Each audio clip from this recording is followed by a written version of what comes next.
photo ops. And I want to help you guys make memories tonight, not miss out on things. So safety rules are pretty simple, just but very important, of course. Stay seated at all times. Keep your hands, arms, elbows, all that inside the boat. Don't reach up and touch the foot bridges. Instead, you can turn around and watch me have some good laughs when you find out just how tall I really am. See guys, I'm 6'5". I'm the tallest boat captain out here.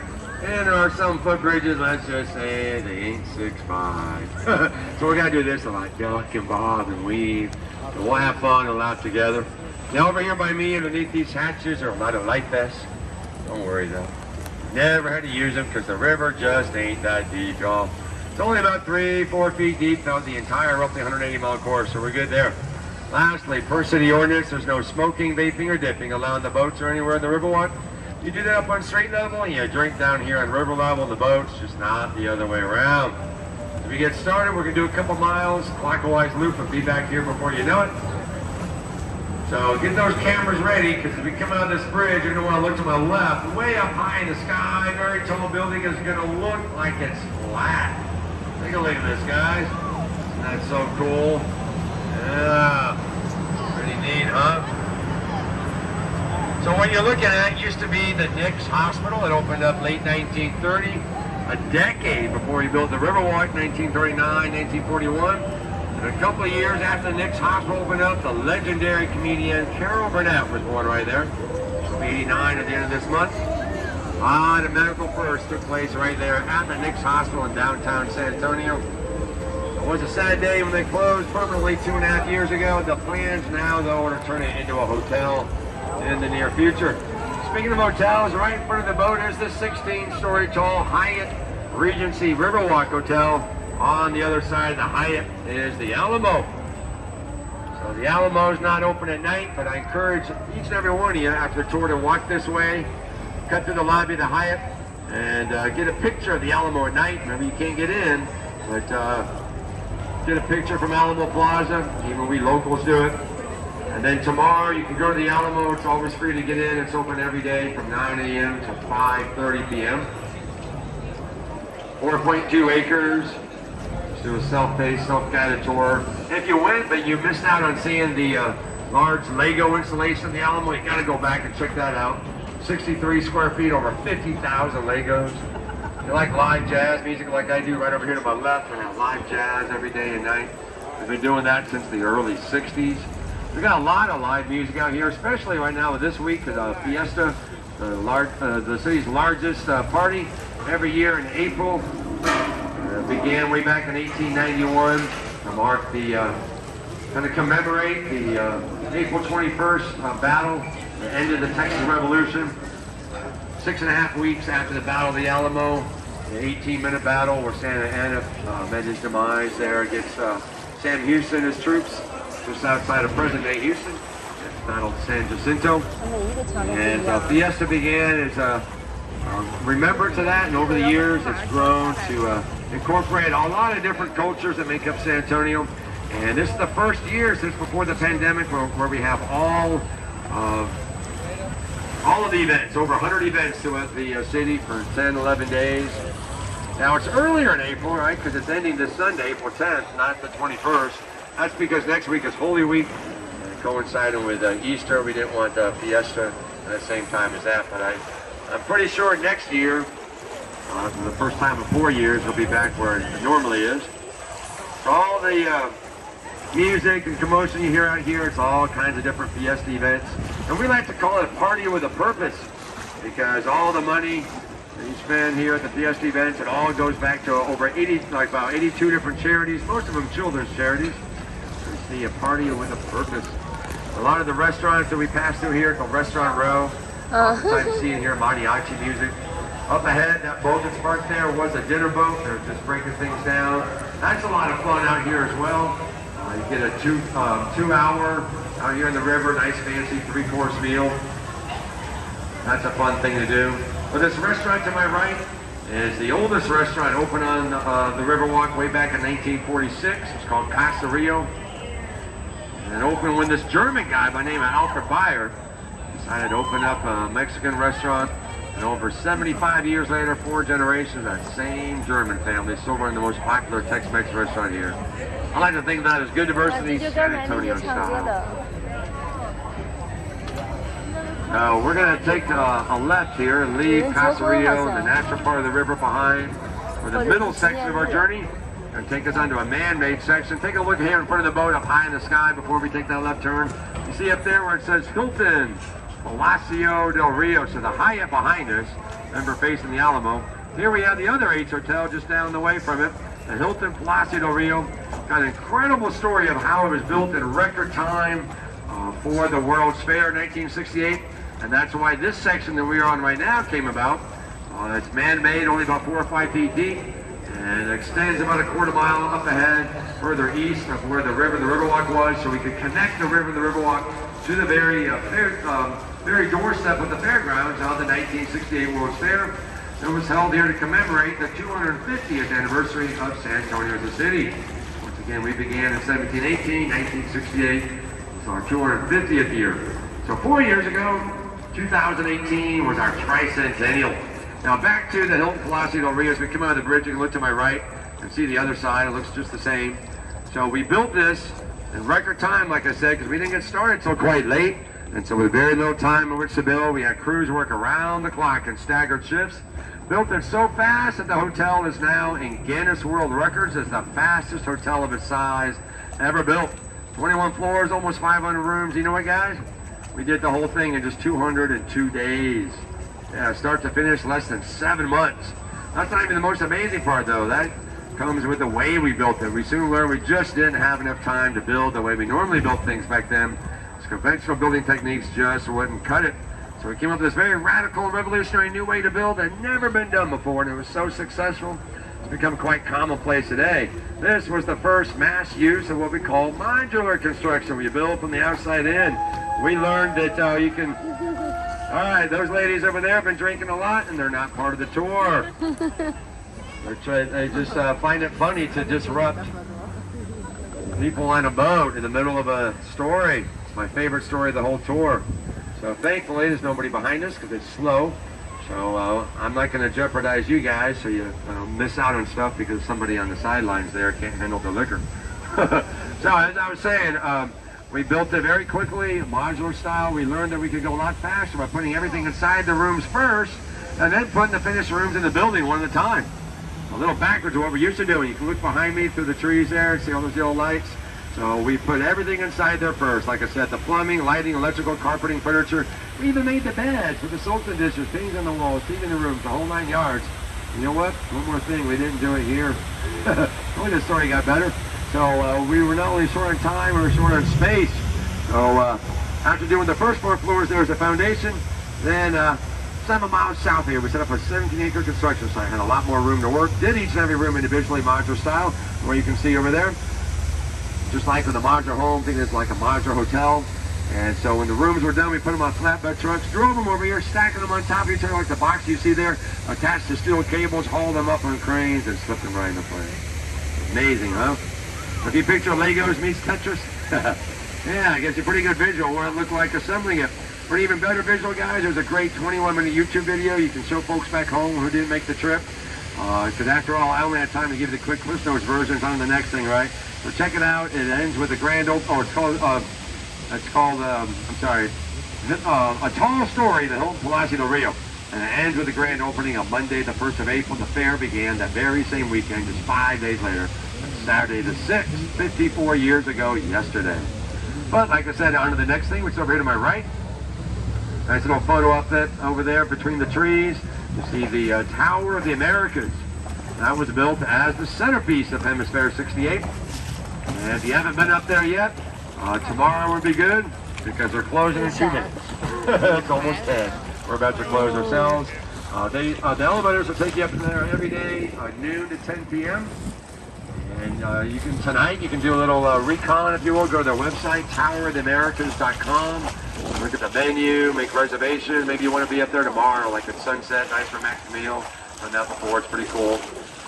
So it's just a short 5-minute walk from here. Right in front of the boat is our newest of our over 600 public artworks all throughout San Antonio. This is called the Stargazer. Totally the star there. But then down below there's a stop sign. That's a little bit more important. That's because of the strong winds we've had lately. It's not safe for the large boats to go up there to my right. Or instead we go over here to the left towards the mall. One more look over here to my right. If you look right now, you get a picture. There's an elevator coming down. Perfect timing. And you add on the height of the radio tower at the very top. It makes the entire structure 750 feet high. Tallest structure in the city. But once again, guys, at 6'5", I am the tallest boat cap in the city.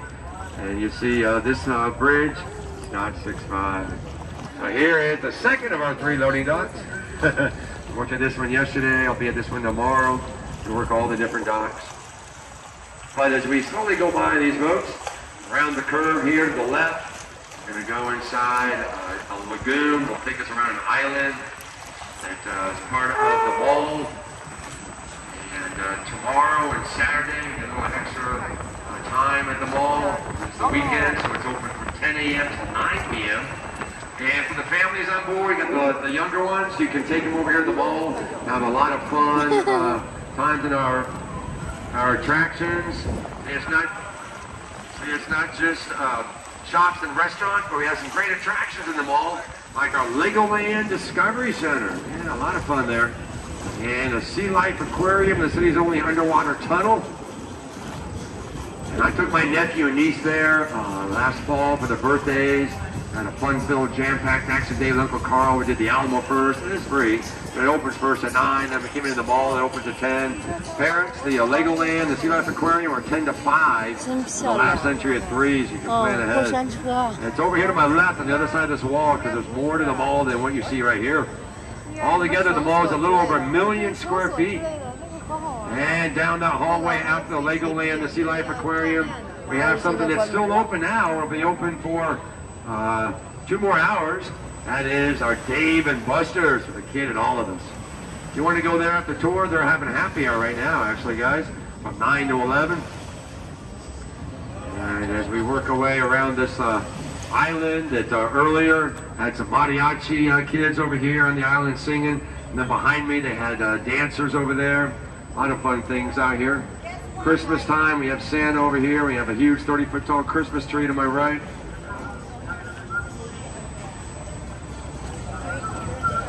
Now as we get set to leave the mall, let me tell you about something else you can check out tomorrow afternoon. It's behind me in the original part of the mall. And there's our IMAX movie theater that plays a very special 45-minute IMAX film about the Battle of the Alamo called Alamo, the Price of Freedom. It's right here behind me in the original part of the mall. And the only, it's also in Guinness World Records, I want to tell you, for being the longest playing IMAX film in history. And of course, the only place you can see in the whole world, right back here behind me in our giant 61-foot tall IMAX screen. And my insider scoop for you guys, to do like I did last fall with my nephew and niece to save money, go early. You can save up to 25% off any of the shows before 4 p.m. matinee pricing. We happened to go at 2:30 that afternoon, and with the money I saved there, let me tell you, we then went to Dave and Buster's where they proceeded to spend the rest of Uncle Carl's money. And so then I then took them home to their parents. Now, as you can imagine, we had a lot of fun out here. You guys have a lot of fun as well. Give you a lot of great ideas for things to see and do while you're here. Mix in a little bit of history. But as we leave the mall, and I get ready to duck one more time on this low bridge, let me tell you the story of how we got the name San Antonio. So, long before the town began, May 1st, 1718, just about 3 to 4 years ago, with the founding of the first of those 5 missions, the future Alamo, there was the river first, named for St. Anthony de Padua. He was a Franciscan Portuguese priest born in Lisbon, Portugal, the capital, and died in Padua, Italy. That's the name just west of Venice. More about him as soon as I save my head here. All right. Over to my right, 8-foot tall, larger-than-life statue of St. Anthony. He was born over 800 years ago in the year 1195, died a few years later, June 13th, 1231. Didn't live very long, but by the next year, June 13th, had already become his feast day in honor of him. Well, several hundred years later, on June 13, 1691, Spanish missionaries passing through here for the first time ever come upon this river. We're so awe-inspired by its beauty, and I hope you guys are as well. There's a great picture in front of us, that tall building, nicely framed by the trees. We'll go by in a little bit, but it's all decked out for fiesta with all the fiesta colors there. Flag flying. A very iconic building on the San Antonio skyline, neo-Gothic in structure with a gargoyles, tall pointed spires. But anyway, that day they stopped, held mass, gave thanks, and said, let's name this river, of course, after St. Anthony, because it was his feast day after all, June 13th. And in Spanish, St. Anthony's River becomes Rio San Antonio, and the name was born. And then 27 years later comes May 1st, 1718, and the town begins when they come back to the river, and this time stay to build the first of those 5 missions, like I mentioned. That first one later became the Alamo, gave the new name of the river to both the town, San Antonio, and the mission, calling it Mission San Antonio de Bolero. Now you see how it all nicely ties to the river, June 13th, and St. Anthony, the Alamo, and San Antonio from the very beginning, even before it was the Alamo. You see, it helped to start it all and give us the name. So to recap, it was named by Spanish missionaries or Portuguese priests who died in Italy. How about that, guys? We got 3 different countries that'll give us our name before the town even began. And in the hundreds of years since, we've had many, really dozens of different countries and cultures and ethnic groups all contribute to our rich cultural history. And I see it all the time on my boats. So that's also a big thing about Fiesta. We celebrate all of the many different cultures here. Like I said earlier, we have over 100 different events here. I like to go to the different ones, highlighting different countries because they always have food from the country, and I love to eat. So I learn about their culture and get to taste their food. And like I said, I've seen it here on my boats in my years of doing this fun job. Thousands of tours. Actually, last week I had my 4,000th tour, the first day of Fiesta. And I've really been blessed and fortunate enough over the years to have people from all over the world on my boats. In fact, every single U.S. state, every single continent, well over 70 countries. And I like to say on my tours, wherever y'all are visiting from, I give you all honorary San Antonians taking this journey with me tonight here during Fiesta. A little bit of the history and some of the fun things to see and do while you're here. You look over here to my right, there's a boat captain sitting here. It's the end. They've already closed, so nobody on the boat. So take a look over here to my left, across the river from the boat.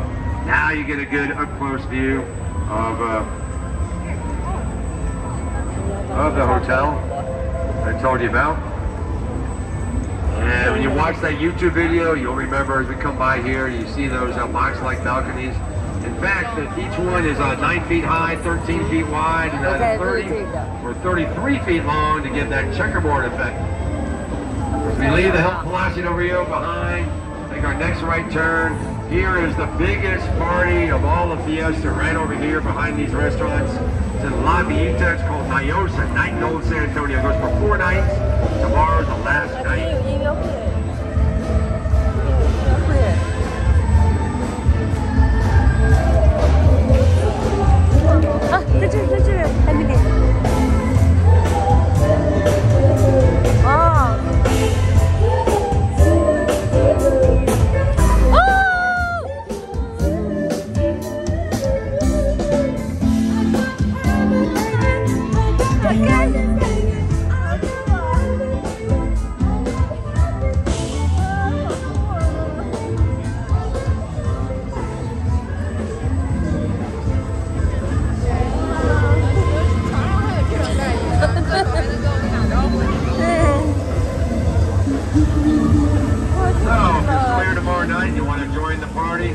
Over there in La Villita, little village celebrating 300 years this year. And it's actually not only the largest party of Fiesta, Nyosa, Night in Old San Antonio, but it's put on by the San Antonio Conservation Society, and all the money raised goes to them. It's their biggest fundraiser of the year. As a matter of fact, Nyosa is the largest conservation, like historic conservation preservation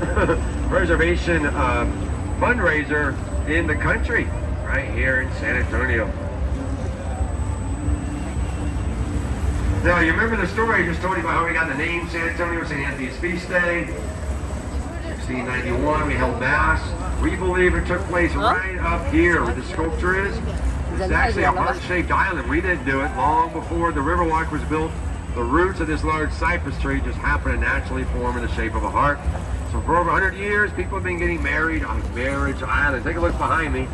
You see that sculpture now. The front of it's got the praying hands of the cross. So that's called Father Damien Massenet's table. You see, he was the priest who conducted that service. We placed it there a little over 30 years ago to mark the 300-year anniversary of the Mass, June 13, 1691 and June 13, 1991. A couple of tours back, I had this young couple that had just gotten engaged like a few minutes earlier, and her parents were in the boat. When we went over to the mall, there was these folks yelling and screaming at the boat. They were over there at Hooters. I just assumed, right? You know, they've been drinking. They're at Hooters, right? You know, they're on the boat. But then they tell me they were, to the parents on the boat were her parents. Those people over there at Hooters were his parents. So when we came back around, I slowed down and said, and everyone yelling like hi, and we had already, the whole boat had already done congratulations to him. But I slowed down and I say, hey, how come you guys aren't in the boat? We got her parents, we need his parents on the boat. But as you can imagine, a lot of folks like to get married at Marriage Island. It's pretty neat. If you take a look to my left, put your camera way up high.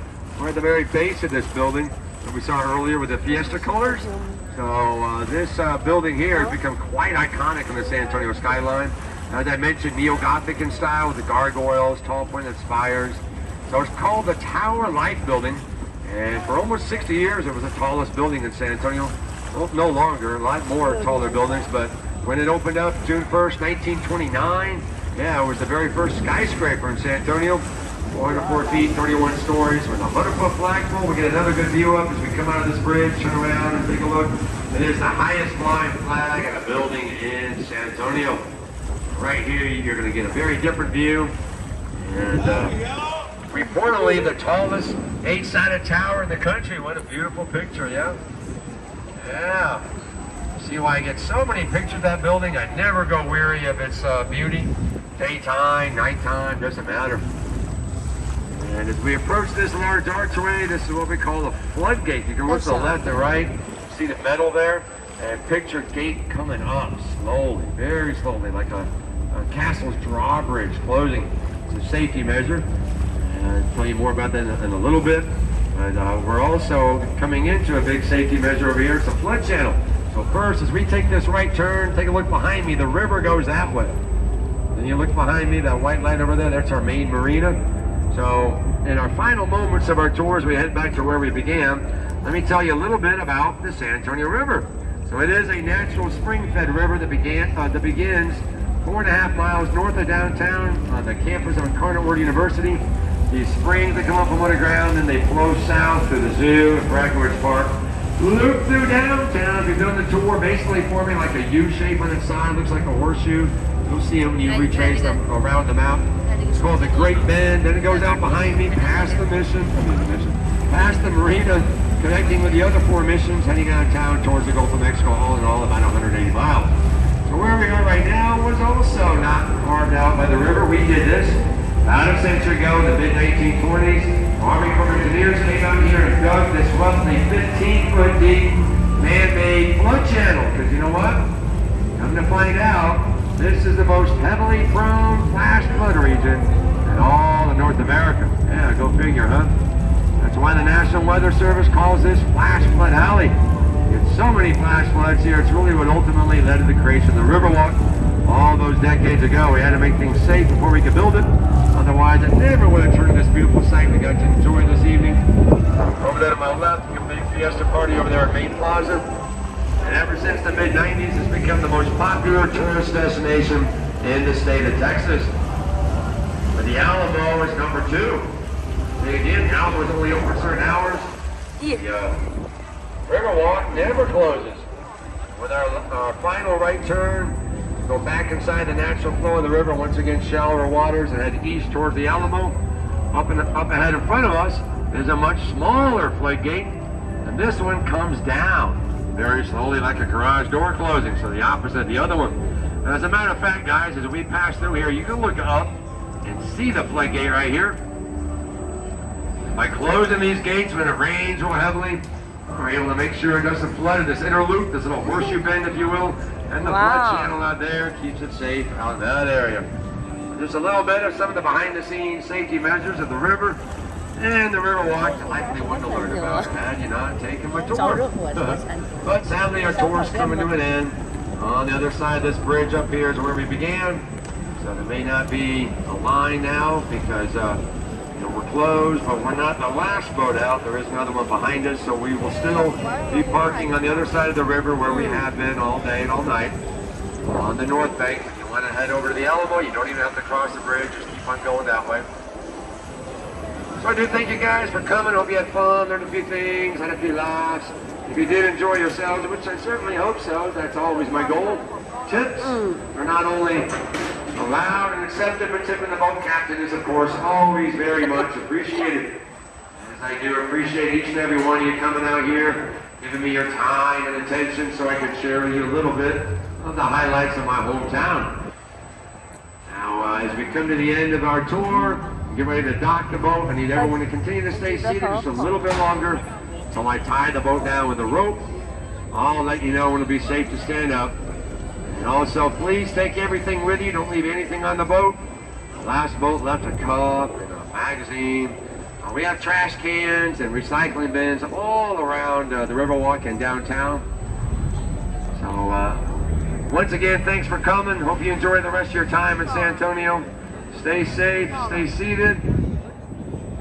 Have a wonderful night, everybody. Enjoy Fiesta.